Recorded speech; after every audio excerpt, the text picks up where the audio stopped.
ukiangalia ziko comment nyingi zilitoka wazi tu kabisa kwamba ni kweli haijasema waangamizwe wa Kristo, bali watu ambao unaona zinakubali kuna watu wanatakiwa kuuawa, si kwa sababu wamefanya kosa la kisheria. Kwa mfano kibinadamu na kisheria nyingi tunafahamu mtu anayetakiwa kuuawa aidha ni yule ambaye ameua mtu mwingine au yule ambaye anazini na mwanaume, anamzini na mtu wa jinsia yake.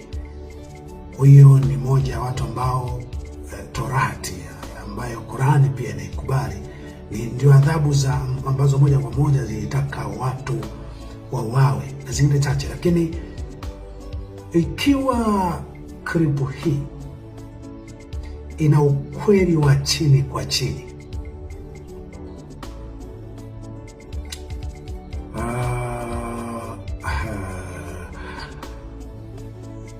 tuna jambo linaloweza likawa linaendelea ambalo mwisho wake ni tahadharishe tu. Mwisho hautakuwa ni huo unaodhaniwa, kwamba pengine kwa njia ya kuua waitwao wa Kristo, kwa kimsingi Kristo wenyewe, Wakristo wenyewe si rahisi kuua awamo, pengine hasa wema wote ukiangalia ni watu wa dini tu, si ndio? Kina Makatei, kina Makandoji hao. Hasa inawezekana kama hili jambo lina ukweli kutokea upande wa Waislamu, basi watakao kuwa wahanga wa jambo hili watakuwa ni watu wema ambao hata wanaweza wakatokea upande hata wa Waislamu wakaweko na wenyewe wakafanyiwa kwa namna kama hiyo, kama kina Ali Kiba. Lakini hasa jamii itakayoitwa wa Kristo akionekana na chembe chembe ya wema. Lakini onyo na tahadhari yangu, ikiwa jambo hili na ukweli mkubwa kama ambavyo nalifikiria, natoa tahadhari tu kwamba nitoa ushauri katika moja ya clip iliyotangulia kwamba kuua watu unaojua wanaweza wakachukua sehemu ya ulaji wako humalizi tatizo, na unaweza ukawafanya wakafikiria namna ya kujitoa katika hatari ya wewe kuwaua, na ukaja kushangaa kabisa imekuwa mbaya sana kwako. Mimi iko njia ambayo nimesuggest na nitaendelea kusuggest. Ni njia bora sana, kufanya kila mtu aishi kwa mafanikio makubwa kuliko mafanikio yenye ubinafsi au ya kidini. Hebu tuweke clip kidogo, halafu ni kufafanulia jambo kidogo hapo. Karibu. Ni wajib, ni fardhi. Usipowaua, usipowapiga, wewe una dhambi. Ni dhambi kukosa kuwaua Wakristo. Ni Qur'ani. Na kama tutapelekwa kotini, ahlan wa sala. Mimi niko kotini mara 4. Kipelekwa tena mara ya 5. Ni ndio Qur'ani inavyosema.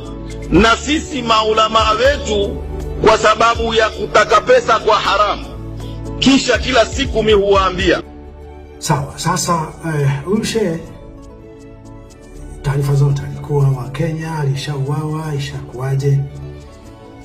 Sawa, lakini kuna ukweli kiasi gani? Kuna maswali nimejiuliza pale nyuma, na kuna swali moja ambalo sijalichambua kwa undani. Ni ukweli unaojulikana wengi, lakini wengi wasingetamani kuuliza hadharani. Lakini mimi ninachojua, mambo haya yanaweza akaja kupatikana jibu na suluhisho la kweli ikiwa watakuwepo watu wa aina yangu watakaokuwa wakijadili vitu vya aina hii. Kuna kitu ambacho kwenye nchi yetu kimeonekana kimefanania sana na mambo hayo, kwamba wakati walipotawala wanaoonekana wa Kristo kama Nyerere, Mkapa, Magufuli, deni la taifa halikuwa na spidi kubwa kama ilivyotokea walipokuwa wakiwepo watawala wa Kiislamu. Mbili,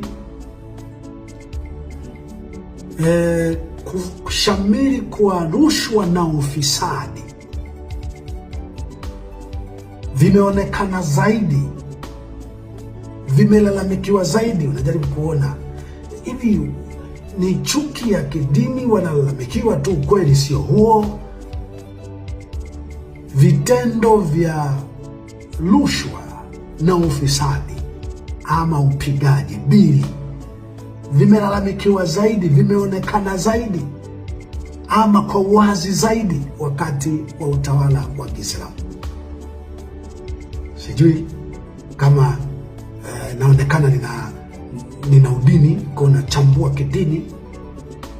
Ukweli wa moyo wako utaongea. Ukiona vitu vya aina hiyo na wanaoonekana mashehe wa Kiislamu au Waislamu, vitu vya aina hii wanavigugumizi, yani kwa sababu kama ni kuhubiri kwenye misikiti, kama ni dini ya haki, ilikuwa kila wanapohubiri walitakiwa wawe wanahubiri hayo, wao wanatangaza hayo, kulaani, kukemea, kupinga watu wao ambao ni Waislamu wanajihusisha na mambo hayo. Lakini kuna maswali mengine unakuta ni pande zote mbili za dini zinaonekana zinakataa watu kuvaa uchi, lakini wanapokufa wanamuziki na wacheza mpira, tuachilie wakikamatwa polisi wanaitwa Wakristo au Waislamu, unakuta wanazikwa na hizi dini kwamba ni watu wao. Hizi dini ni za haki au ni za adili? Hizi ni za kupigia mpunga, ni za kupigia ulaji, au ni dini za haki? Kwa nini hatuoni zikichukuliwa hatua stahiki kwa watu wanaoonekana wanazihalifu kwanza dini zenyewe? Lakini jambo ambalo linaonekana ndo tusi kubwa hasa inatumika na Waislamu kuwatamka watu wa aina ya mimi kwa makafiri au wanaoitwa Wakristo makafiri. Ifahamike, makafiri limo kwenye Torati, makafiri limo kwenye Agano Jipya, kwenye Biblia. Lina maana nyingi, ukigoogle lina maana nyingi, ikiwemo watu kutokuamini dini fulani wataitwa makafiri. Mara nyingi inatumika kama neno la kutaka kuudhi mtu, kafiri wewe. Lakini maana nyingine hasa Biblia, kafiri linamaanisha mtu asiyetaka kutii utaratibu fulani unaopaswa katika jamii.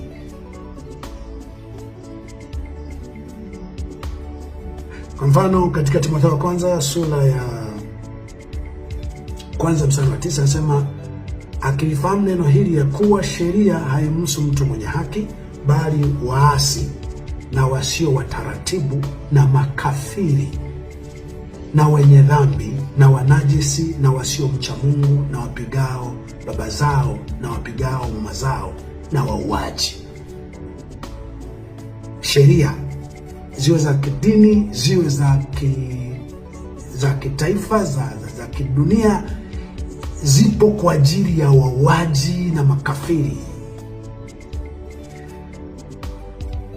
Sijajua linafikaje kuwa ni jambo tu ambalo wanaojiona Waislamu sana, lakini kwa sehemu kubwa ni hao kwenye maboksi, Yani akimtukana mtu kama mimi, kafiri wewe, anajua ametukana sana. Najua jina la Tusi inaweza likawa kidogo kama linafanana na mtu mwenyewe, lakini kama